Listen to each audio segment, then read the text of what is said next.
بسم اللہ الرحمن الرحیم۔ شروع اللہ کے نام سے جو بڑا مہربان و نہایت رحم فرمانے والا ہے۔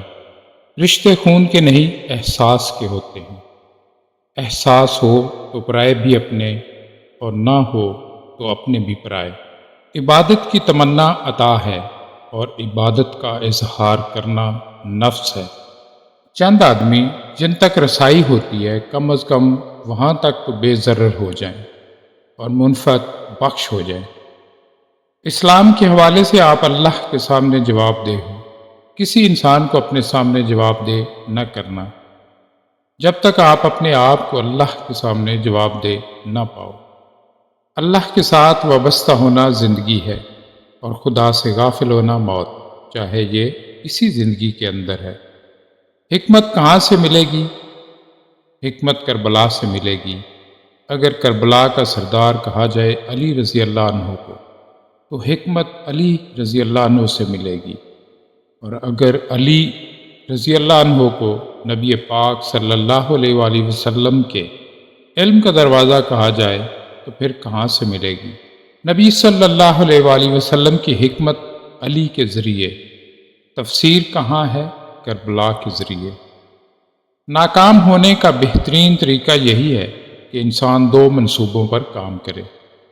دو منصوبوں پر کام یا تحقیق یکسوئی سے محروم کر دیتا ہے، اور یکسوئی کے بغیر عروج حاصل نہیں ہوتا۔ یا اللہ، ہم جس طرح بھی رخصت ہوں، ہم نے آنا تیرے پاس ہی ہے، اور ہم یہاں بھی تیرے پاس ہیں۔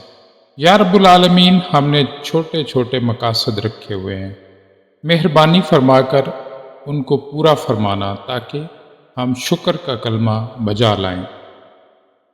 یا رب العالمین، ہمیں شکر کا ہی راستہ دکھا، اپنے فضل کا راستہ دکھا، اپنے حبیب صلی اللہ علیہ وآلہ وسلم کی محبت کا راستہ دکھا۔ دنیا میں ہمیں انسانوں کے غضب سے بچا، اور اپنی ذات کا تعاون عطا فرما۔ حضرت واصف علی واصف فرماتے ہیں، وہ فاقہ بہتر ہے جو دل کو بیدار کر دے۔ تزکیہ کا مطلب کیا ہے؟ حضرت واصف علی واصف فرماتے ہیں کہ انسان لالچ اور خوف سے آزاد ہو جائے، یعنی دنیاوی لالچ اور خوف سے نہ امیر ہونا چاہے اور نہ غریب ہونے کا ڈر ہو۔ درود شریف پڑھنے اور جاری رکھنے کی توفیق بھی بہت بڑی مہربانی ہے، اور یہ ایک درجے کی زیارت ہے۔ اگر صبح کا خیال دل میں ہو تو رات کو یکسوئی پیدا نہیں ہوتی۔ ذکر کے اندر یکسوئی کا مطلب یہ ہے کہ نہ صبح کا خیال ہو اور نہ گزرے ہوئے کل کا خیال ہو، نہ اپنا خیال ہو نہ کسی اور کا خیال ہو، تو پھر یکسوئی پیدا ہوتی ہے، ورنہ ذکر کی عبادت میں بہت دقت پیدا ہو جائے گی۔ ہماری پیریاں اور فقیریاں بیکار ہیں اگر محروم اور محتاج کے کام نہ آئیں۔ وہ دولت جو غریب کو جھڑکی کا سبب بنے ایک عذاب ہے۔